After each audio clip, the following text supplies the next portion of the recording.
They're big, they're bad, and they're awesome.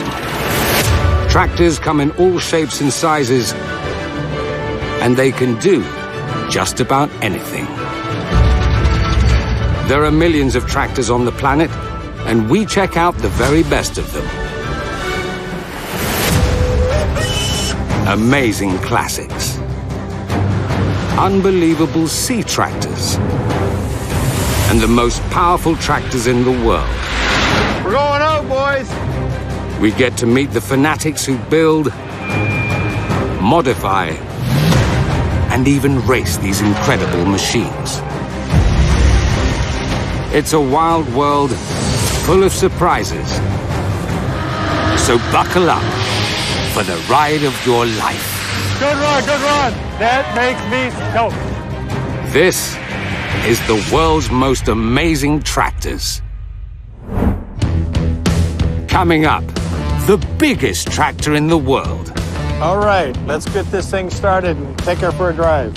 And one of the most powerful tractors on the market.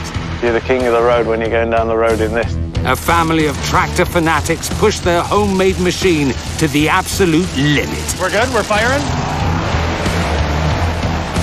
And one remarkable tractor that proves size isn't everything. At 65 centimeters wide, it is the world's smallest tractor.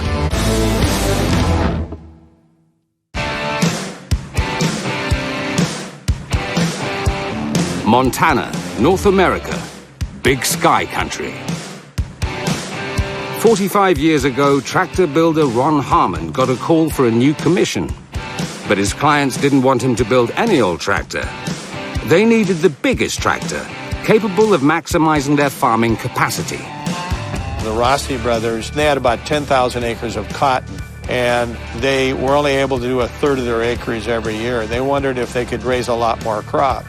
So we did some calculations, and we built the 747. This is the Big Bud 747. 20 feet wide, 27 feet long, weighing 6 tons. The weight of a fully loaded Boeing 737 airliner. It's the biggest tractor in the world. Back in 1977, Ron realized he needed huge horsepower to tackle the vast US plains of agricultural land. Gas prices were low. You could throw a big engine in a tractor and the raw power would get the job done. The sheer size and scale of the 747 worked perfectly, and the farm that bought it more than doubled their productivity overnight. But time moves on. Now the Big Bud 747 is back home as a piece of tractor history.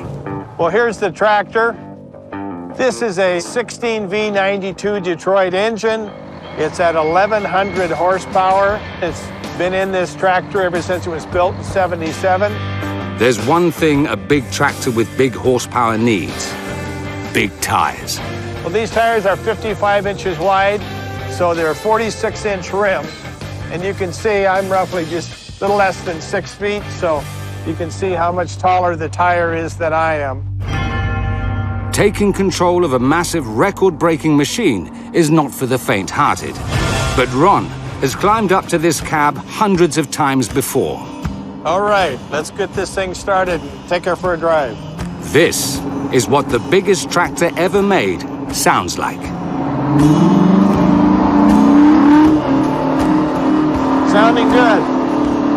It sounds powerful, and it is powerful.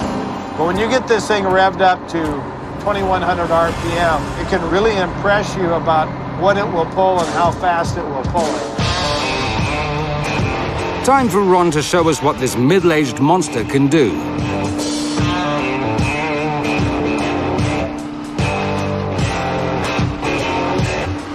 Now we're in 3rd gear, 4th gear, 5th gear, 6th gear. We're running along at about 10 miles an hour now. Now we'll shift back down, throttling it back to 1st gear. It's a good speed right now, just for driving around the yard here. But with great horsepower comes great responsibility. You just want to Make sure you are looking out both sides so you're not going to have a chance at driving over the top of something. And with considerate driving and careful maintenance, this giant is still capable of doing the job it was designed for, even after 4.5 decades. This tractor has been near perfect, and we've had very little trouble.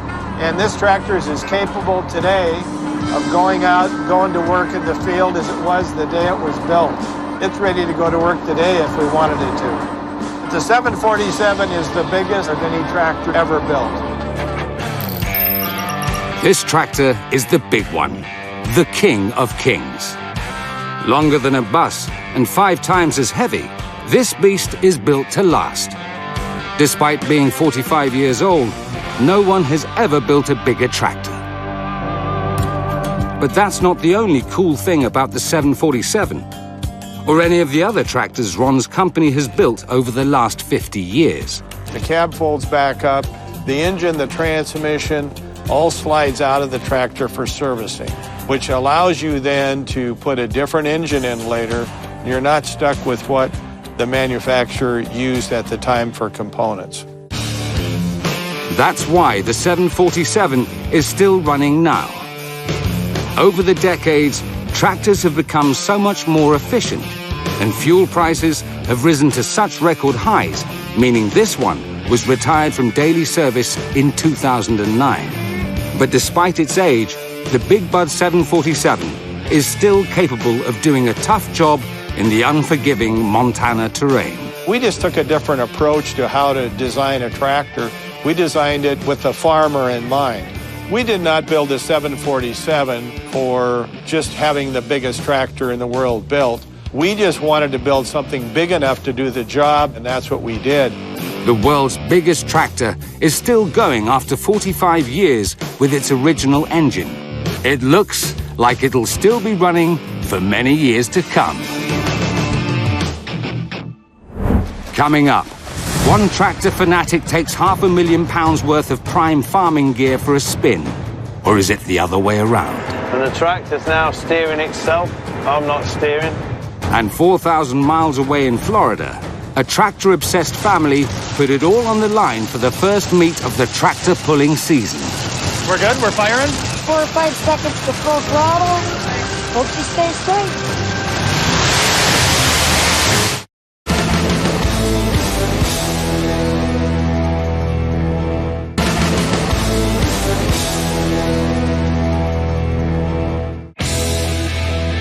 We've already seen the biggest tractor in the world.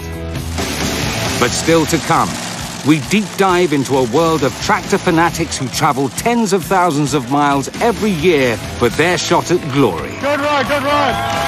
That makes me stoked. And we head into the wild West Country world of vintage tractors, where no machine is ever too old or too cool.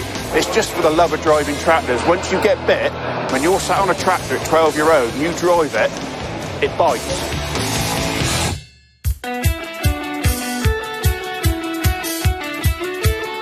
In the east of England, on the flat lands of Cambridgeshire, hidden in a massive 5,000 square foot barn, is a unique colossus of a machine, the only one of its kind in the country. It's owned by farmer Charles Ledbetter. He's a man who's had a dream for almost 30 years. As a child, I grew up on a small dairy farm, and I just thought there has to be more out there. And I went down the drive one day and never looked back. Leaving home all those years ago led Charles here, to this place, and to this formidable machine. This is the John Deere 9620 RX. It's massive, tipping the scales at 25 tons, as heavy as 60 horses, with the power of more than 600. It's one of the most powerful tractors money can buy. This morning, the 9RX is going to be put to the test. Charles is going out cultivating, preparing the unforgiving winter ground for spring, essential if his land is to yield sellable produce. So he needs to make sure his pride and joy is ready for action. We're just going to dip the oil, make sure we're okay. in the engine. As you can see, it's a big bonnet. You've got a 15-litre Cummins engine in here. And it's big. 6-cylinder diesel turbocharger, 1.5 tons. This engine alone weighs more than a small car. An engine for one of these is not cheap. 50 grand, I would have thought. Buying and running one of these is a huge investment. A 9RX costs a staggering £500,000. And this one is extra special. It's the only tractor in the country with a 36-inch tracks on it.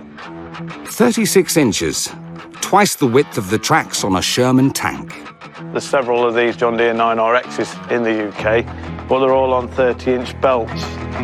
The wider the wheel or track, the less the weight of the tractor damages the earth beneath it. That's why those massive 36 inches are worth it. Soil's the most important asset a farmer has, so it's really important to look after that and get that right. Built 4,000 miles away in Des Moines, Iowa, the 9620RX weighs twice as much as a bus and has the power of a NASCAR engine. But it doesn't come cheap. It'll set you back over £500,000, the price of a family home. Modern tech has transformed farming. The latest tractors are filled with gadgets to make them more efficient, and this one comes with GPS. So this is a Starfire receiver which we put onto the tractor. It allows the tractor to be accurate within 1 inch, and your tractor will know where to drive. It's like a £10,000 sat-nav, but without the annoying voice telling you where to go.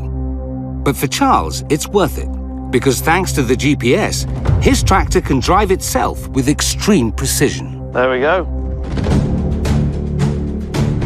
It's been a long journey, but nearly 3 decades after leaving his family's dairy farm, Charles is finally living his dream. I always knew I wanted to be a farmer, so when I made enough cash to buy a tractor, the business evolved from there, really. Having started with nothing, now Charles works all this land, and pride of place, his massive top-of-the-range tractor. You're the king of the road when you're going down the road in this. King of the road and lord of the land too. Next, Charles and his 9RX must put all that 670 horsepower to work and cultivate his 8-acre field. We're ready for action.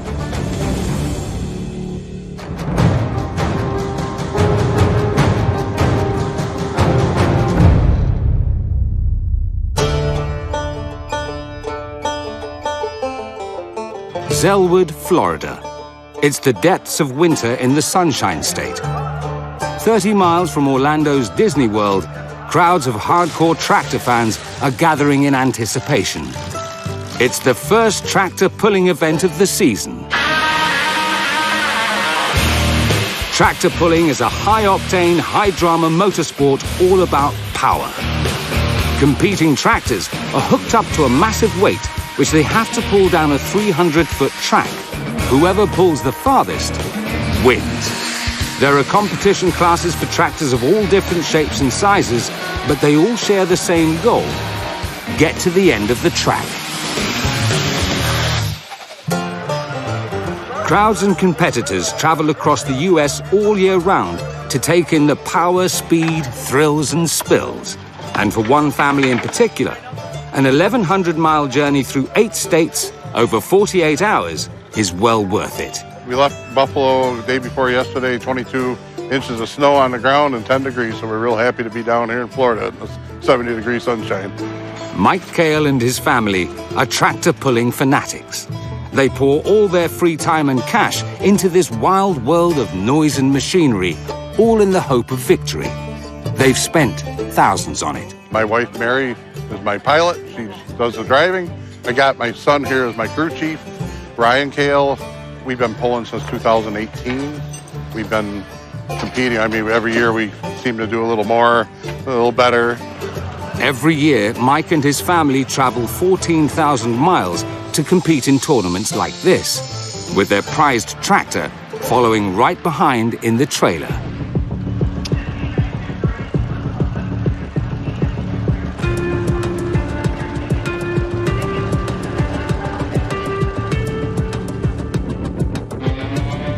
This is the Kale family's mighty pulling machine. Over half the weight of a Lamborghini Huracan, but kicking out 5 times the power, this tractor packs a big punch. If this beast was allowed on the roads, it would top out at over 100 miles per hour. And it loves a drink. It runs on methanol alcohol, not a drop of diesel in sight. Building, running, and touring this beast is an expensive business, as Mum and pilot Mary knows all too well. The name of the tractor is Spending Their Inheritance, the kids and the grandkids. We decided that we've been saving for a lifetime to do this, and so we're going to go out and have fun, and our son and daughter were all in favor of it. They were like, go and have a blast. It would have been a big inheritance too. So far, Mike and Mary have thrown over $150,000 at their favorite toy. We're running a 575 cubic inch engine. It's all alcohol, it's blown injection. We're making high horsepower with this setup we have. We use regular methanol alcohol, and we burn about 8 gallons a run in about 12 seconds. That's $50 gone in the blink of an eye. We have a foot pedal brake on each side, which controls each tire to keep it straight from right hand to left hand where she needs to be. If she has to correct it from going right or going left. And that's all done with the brakes because the front end's in the air. Not everyone can sit comfortably on top of so much power. It takes a certain kind of person. And that's where Mary comes in. I've always wanted to skydive, but Mike is afraid of heights, so we've never gone skydiving, so I haven't done that. But I've always ridden horses, never had any crashes there either, so I guess maybe a little bit of daredevil. There's been some bad accidents, and just last week there was a bad accident up in Michigan or wherever that was, Indiana, I guess it was. The frame actually ended up splitting in 2, and he did walk away with a pretty good laceration on his leg, I believe. I've got these 2 pieces here. We put extra padding in them, and these are in here just to keep my head perfectly straight. My helmet just fits in there. I can't turn my head side to side. Once I'm in there and buckled, I'm tight. I'm a part of the tractor. With minimal safety features on their homemade machine, the risks are very real. There's always a danger factor in tractor pulling like everything else, I think, but we are very confident when she goes on the track that we have this thing set up as safe as it can possibly be. For now, danger is the last of the team's worries. Everyone is focused on the competition tonight. Can this formidable tractor make it all the way to the end of the track?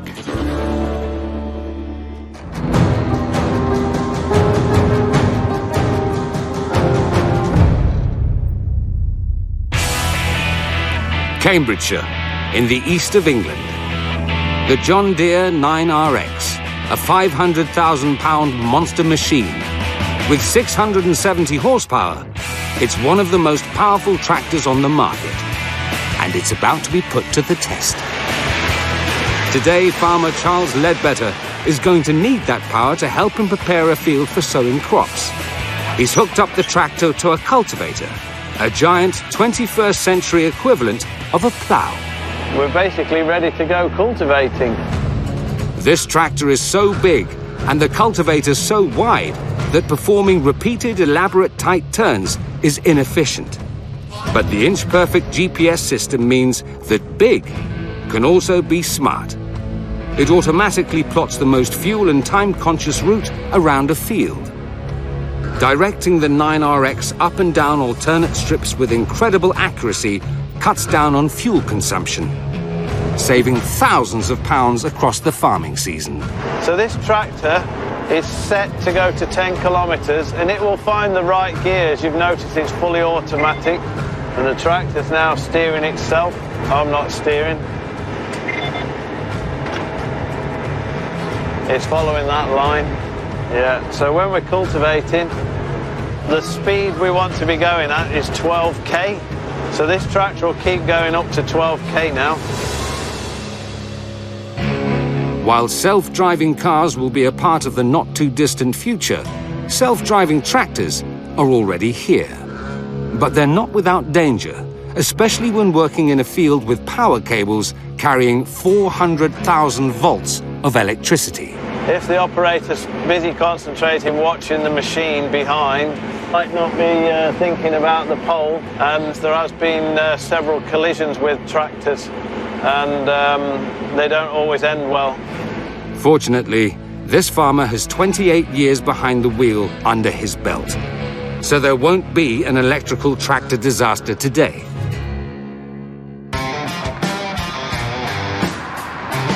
Charles isn't the only member of the family that likes to get to grips with all that tech. His wife, Anna, wasn't brought up in a farming family, but lives the dream as well as her husband. The machinery is amazing, and the level of technology that's on everything now is incredible. With 2 young children, Anna has missed working the land, and now she's itching to get back behind the wheel. I think just because of the sheer size of it, it just feels awesome. It's got so much power.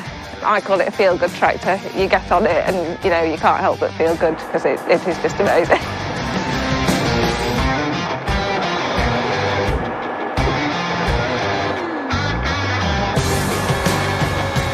There's only 2 runs up this here to do now. Once up and down, that's it. No problem. When she used to drill all the oil sleeve rate, she'd take her laptop and she'd do all the internet banking, pay the wages, selling grain, buying grain, all while she's going up and down on the tractor. With Anna left to finish cultivating the field, Charles heads off in something slightly smaller. With all that horsepower and those amazing specs, the 9RX is one of the most powerful tractors on the market today. But things are moving fast. This land won't farm itself now, but maybe one day it will. Coming up, in Florida, the Kale family bid for glory. Nothing like adjustments under the gun. As Mary pushes herself and her mini rod to the limit. And in Lincolnshire, one lucky man gets to test drive an incredible, customizable, top-of-the-range tractor. But things don't go to plan. A bit heavy-handed on the joystick and threw those first bales off.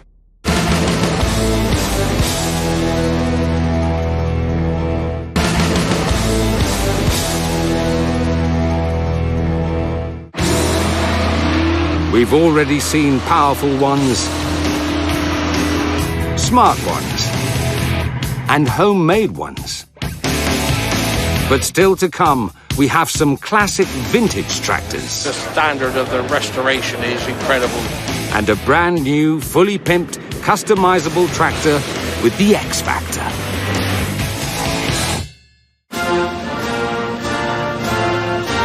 Florida, about half an hour outside Orlando. At the Zellwood track, the competition is about to get underway in the first tractor pulling event of the season.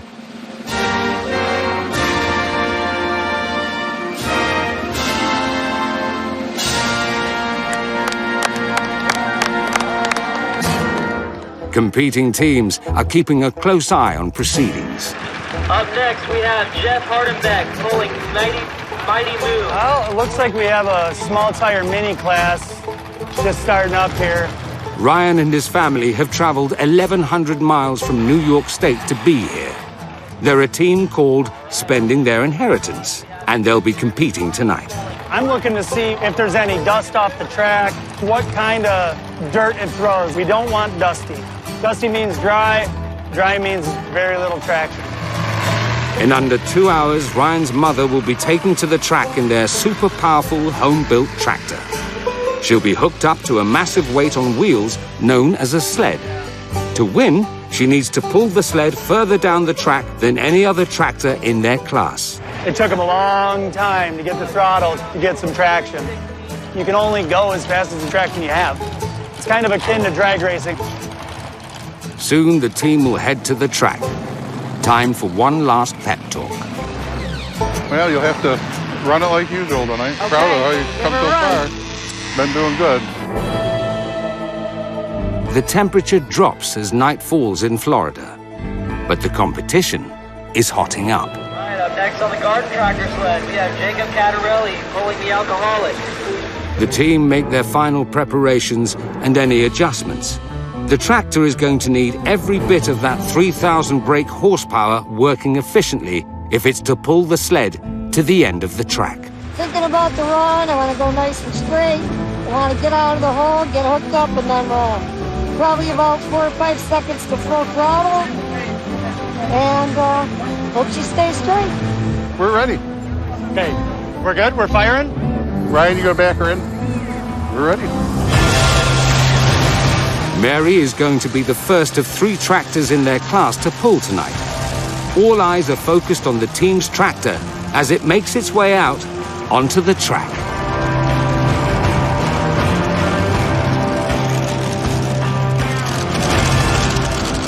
You can feel the vibration. You can tell there's a lot of horsepower attached to you, but there's no practice until you're hooked to the boat. That's the only time you got to put it full throttle. It's exhilarating. It's invigorating. You feel it rumble in your body when you're pushing the throttle forward.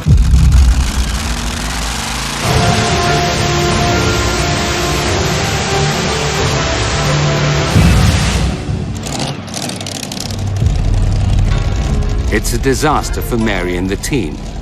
The tractor has barely made it halfway down the track. That run, she came off the line and got a little squirrely.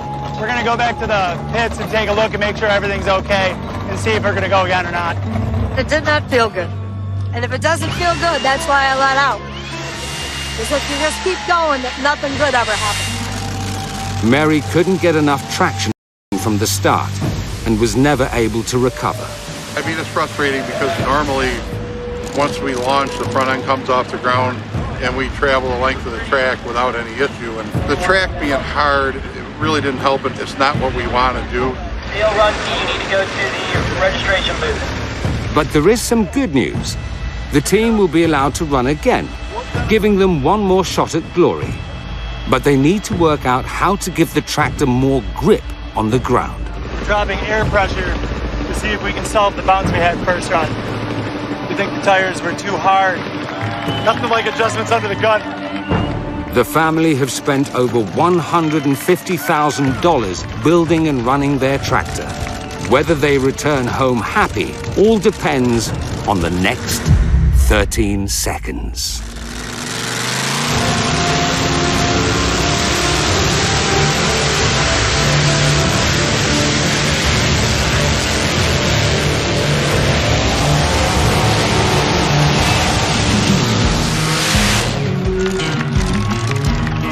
Good run.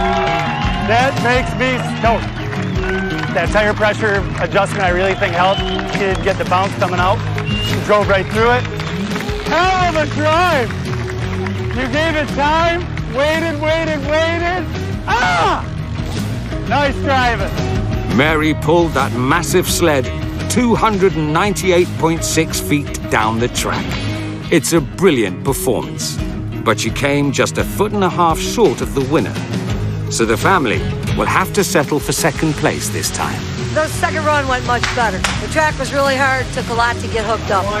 I rushed it on the first run, so when I came out the second time, I just came out slower. Walked it a little farther till she got hooked up, and then once it gets hooked into the track, then you can. She just really drove it. That was a real good statement she made. You know, we came out, we did what we had to do, we learned. Really good starting point. We can build on this.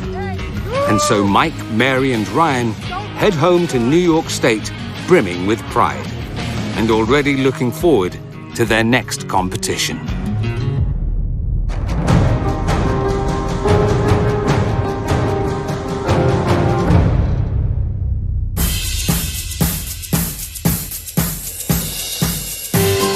Somerset, southwest England. Home to some of the world's most passionate tractor enthusiasts. 66-year-old Mike Mitchell has loved tractors for as long as he can remember. My father was a farm labourer, and I'd come home from school and I'd go out ploughing or whatever on the farm. And now I suppose when father passed away and all that, we had an old Major, and I just kept it and done it up and been collecting them ever since. Mike's had a distinguished career as a civil engineer, but for the last 7 years, he's been running this with a dedicated team. The Somerset Vintage and Classic Tractor Show. Hundreds of classic tractors, thousands of tractor fanatics, and a handful of prestigious awards. It's a tractor fan's dream. It's very, very good. I'm quite impressed with how many people's turned up, actually. Yeah, it's very good, very good. And for these tractor fanatics, enthusiasm is not in short supply. When you see the standard of exhibits here, you've got some amazing stuff.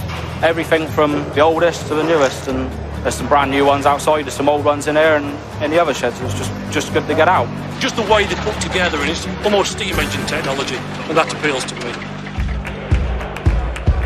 This year's event is focused on a legendary manufacturer. They've been building agricultural gear for 175 years. For some, like part-time farmer Colin Cloud, they're the only motor that cuts the mustard.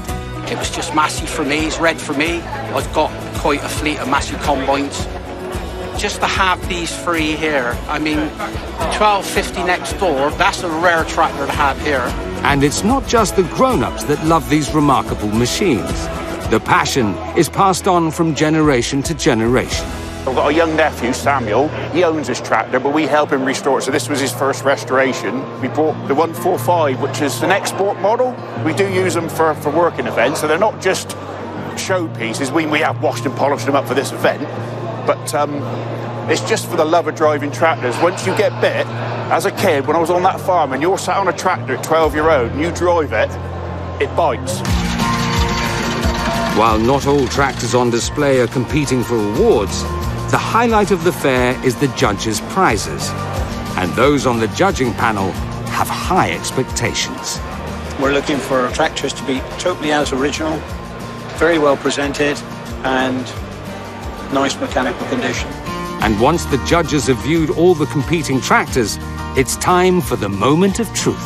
The final award is the Best in Show Award, and that goes to number 43, the McCormick International Harvester B250.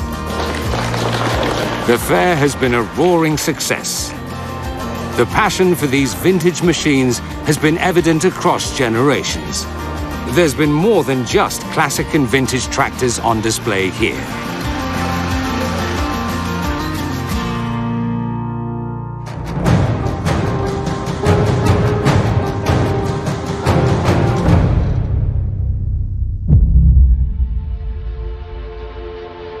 Lincolnshire, in the East Midlands.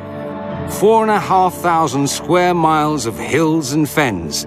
It's country that loves tractors. And today, there's a new one in town. This is the brand new 5th generation super customizable Vulture T235. Big and fast, it sits very high off the ground, so it eats up tough off-road terrain.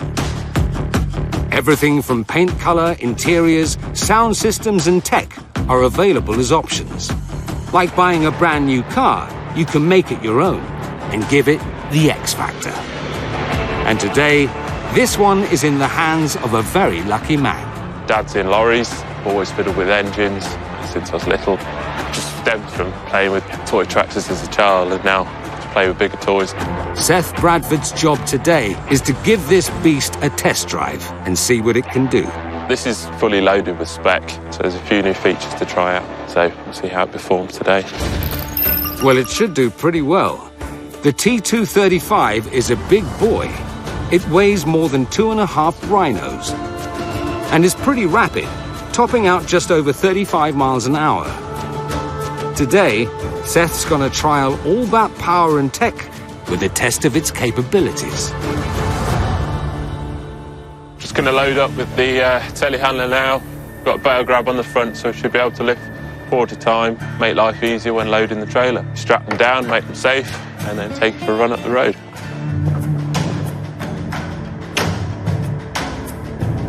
Using the telehandler, Seth is going to load the flatbed with 32 hay bales.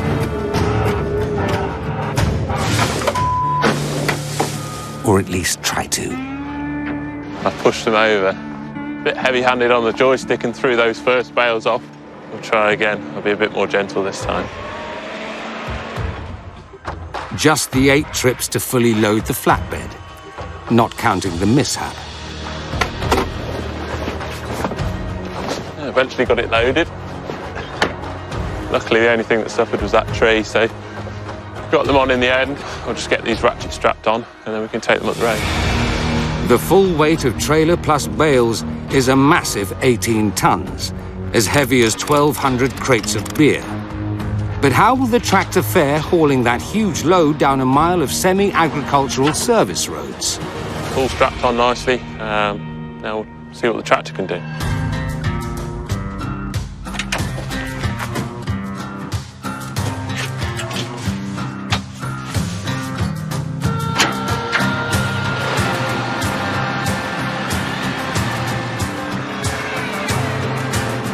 On UK roads, most tractors must observe a 25 miles an hour speed limit. But this is a private road, so the T235 can push it to the max. 26 tons barreling along at 35 miles an hour, twice the weight, but not quite the velocity of a fully loaded Harrier jump jet. With the air suspension on the front axle and the cab, and it actually works in conjunction with each other. So as you go over a bump on the front axle, it preloads the cab, so it's very, very smooth and comfortable. This mean machine is making light work of the load and the road. But these days, it's not just power and tech that matter. Luxury counts for a lot. More and more farmers want the X Factor. And this ride is ripe for pimping. We've got a few optional extras, so we've got a big light bar at the top there. Also got a few creature comforts in there with the sound system and the new Evo seat, which is sliding headrest, leather and Alcantara. With all the customizable options, getting your hands on one of these is like experiencing the car showroom, but for tractors. One thing's for certain, for a boy who grew up playing with toy tractors, Seth sure is pretty lucky. It's nice to be in a job where I'm still passionate about the machinery. It's nice to get involved in something that's still a passion of mine. And with machines like the T235 bringing the X Factor, investing in tractors is certainly evolving. Still to come, a remarkable physics-defying micro-machine hits the hills of Dartmoor. At 65 centimetres wide, it is the world's smallest tractor.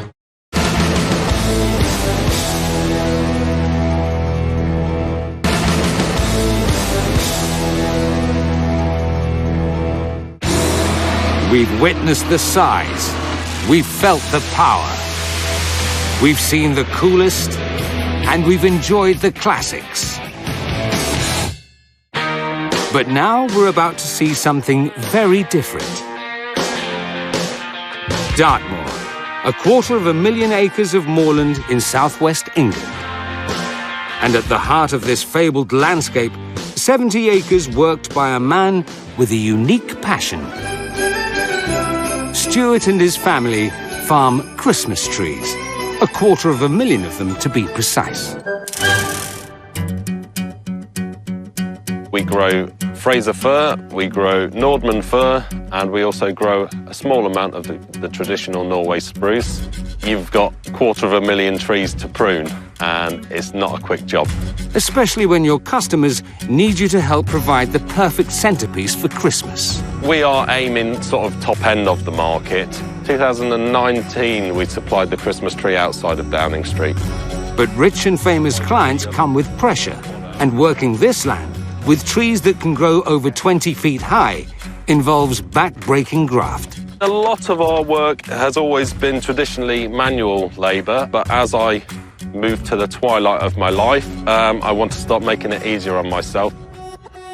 So Stuart bought a tractor, but not just any old tractor.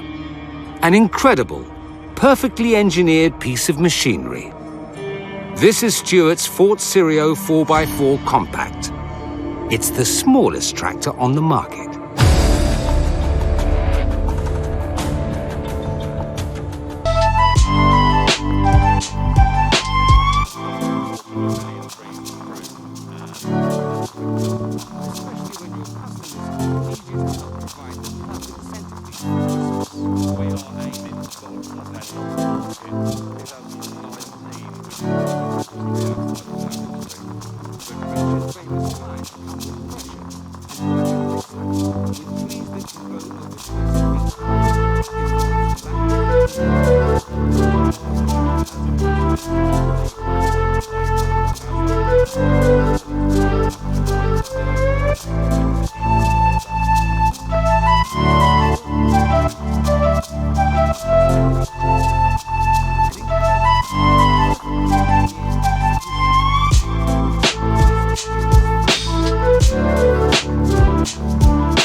Yeah, keep coming. It's an Italian tractor, and it had been used a lot in the vineyards over there because it's so narrow, it goes up and down the road. I thought this would actually work within Christmas trees. I'm told that at 65 centimetres wide, it is the world's smallest tractor. Despite its size, it's incredibly versatile. With the various attachments, we can do fertilising, we can do base pruning, we can do weed spraying, we can do grass cutting. Small but mighty, the Serio 4x4 Compact is a workhorse. Built in Italy, this tiny tractor has enough power to see it over tricky terrain, and it's slim enough to fit between rows of trees. Anything bigger would wipe out thousands of pounds worth of produce. It's got a top speed of just 10 miles per hour, but despite that, it can be an interesting ride. It's got the articulated steering on it, so it's sort of the back end does kick out a bit. It takes a little bit of getting used to. Today, Stuart and his colleague Gary are heading out to tend to the ground in a 14-acre field. We'll be going up the road, getting the tractor out and doing some inter-row grass cutting. The farming itself is very labour-intensive. Base pruning, it will make it very efficient for us. By hand, on a good day, we might do about 600. The machine will do 500 an hour. By going mechanical, Stuart has increased his daily efficiency more than 8 times over. Not bad for the smallest tractor money can buy. Yeah, it's just down there. So just this taller grass. Yep, okay. You take that. Okay? Yep, all right. Stuart and Gary used to farm this land by hand, but now they have help. The tractor has transformed the way they work. Sooner use the machine any day. Even if it does lack a bit of pace.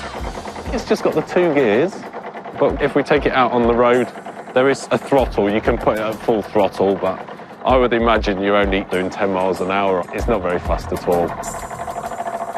You don't want it to be too fast. The faster it is, the harder you're going to hit those stumps.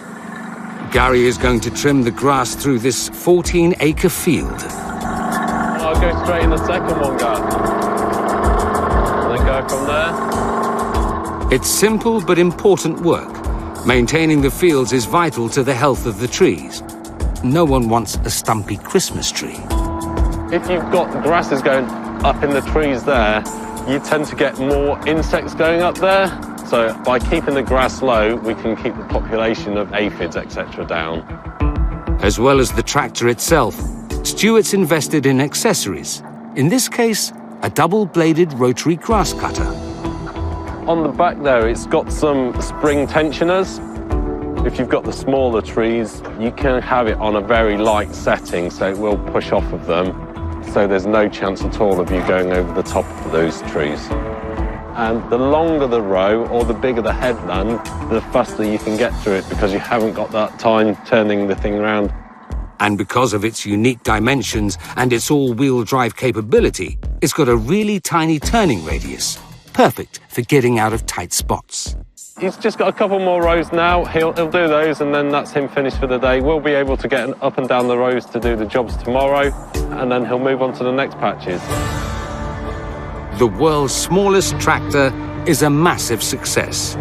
And Stuart hopes that overall this purchase will pay for itself, and then some, over the coming decades. Is that all finished? Yeah. Shall we get it on the trailer and take it back to ours? Come on then. We're looking 10 years down the line, and I'll be 55, and I don't want to be working like I'm working now. The tractor is an important part of what we'll do. It's the difference between being able to carry on or retiring early. If it means I can carry on, then it's a good investment. For all that efficiency, longevity, and good old value for money, one thing's for certain. The smallest tractor money can buy is an incredible piece of machinery.